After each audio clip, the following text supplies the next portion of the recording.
Hello.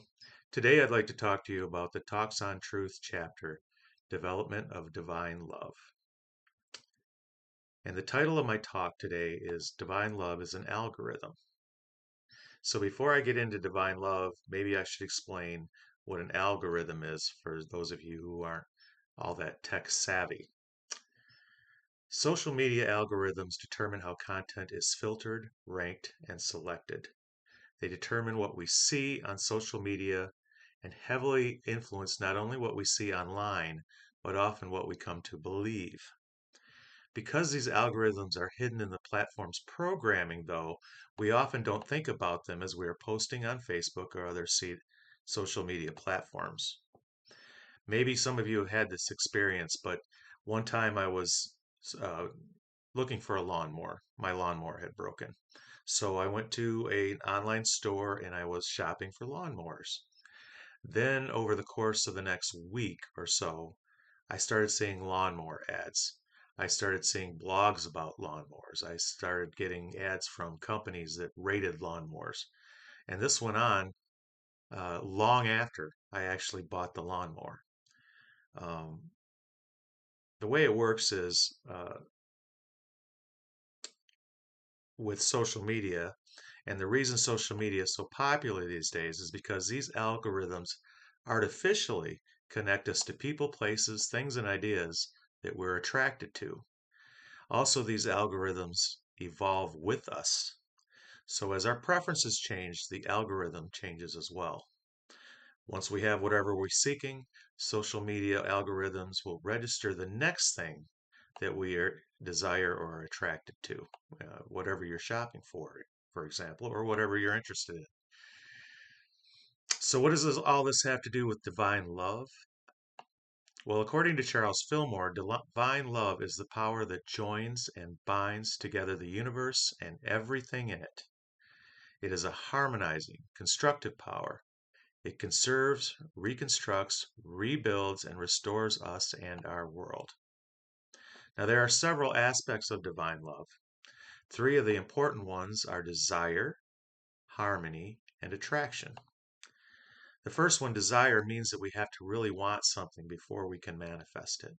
We have to focus our desires clearly in our minds. The second one is harmony, which is the ability to unify or bring agreement and accord to our thoughts. So, in other words, our ideas have to be consistent. And number three is the attraction component, which is the ability to attract ourselves toward whatever we focus our minds on. And this is the component that I want to focus on tonight.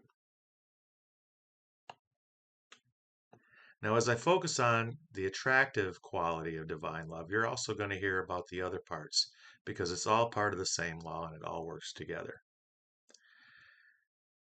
One thing you might not have put together is divine love is the primary ability behind the law of attraction, or as Charles Fillmore termed it, mind action. We attract people, situations, or things, like money and other things, that we desire to us. This often leads to criticism from non practitioners, though, who call it magical thinking. But if it's magical thinking and there's no evidence that it works, why has it been taught for thousands of years? And you can find these principles in Hindu, Buddhist, Jewish, as well as Christian teachings. But the reason scientists and others find it so easy to dismiss is it is often taught the wrong way, and therefore it's often misunderstood. In reality, it's not that things are magically attracted to us, but that we are attracted to things we desire or focus on. For example, if you're thinking about buying a certain kind of car, you will start noticing that car as you drive down the highway. Now, this type of car that you're thinking about buying has always been there, but you weren't looking for a new car, so you didn't notice it. Or if you're looking for a certain type of person and or I ask you to describe all the people you saw yesterday, you probably wouldn't be able to describe all of them. However, if you're consciously looking for a certain type of person in advance, you would probably remember and be able to describe that person. In the same way, if your goal is to increase your prosperity, then you have to actively look for it, just as you did the car, just as you did the person. And that's why Matthew 7 tells us, ask and it shall be given to you, seek and you shall find, knock and it shall be opened to you. But how does it work? Well, very simply, divine love works the way you work it. If you are angry, then at that moment you love anger. You are unconsciously choosing to be angry. Anger is not a good feeling, but at that moment we have two desires. The first is that we have to want or need to be angry, and the second is we need to feel better about being angry. So we often bring these two desires into harmony by seeking out angry people. Somehow just knowing that these other people that are angry at the same thing makes us feel better about being angry, and we feel justified, we feel righteous. People have always done this, and it has led to some very unfortunate results. Racism, bigotry, sexism, even war, and even world wars have been a result of using attractive component of divine love to attract that which is negative. You see, what happened in all these cases is that they have used the law of attraction to attract themselves to the emotional component of divine love, but have used it in a negative way. They have allowed fear to generate anger and attracted themselves to other people who are also experiencing fear and anger. But how can we use divine love in a positive way to improve our lives? Well, if you spend a lot of time online, there's a remedy for reducing or eliminating most of the negative things we're exposed to. It's called delete unfollow button. But if you're not online, it's a bit more complicated. You can do the same thing to improve your real life algorithm. And one way to do this is through denials and affirmations. We all know how those work.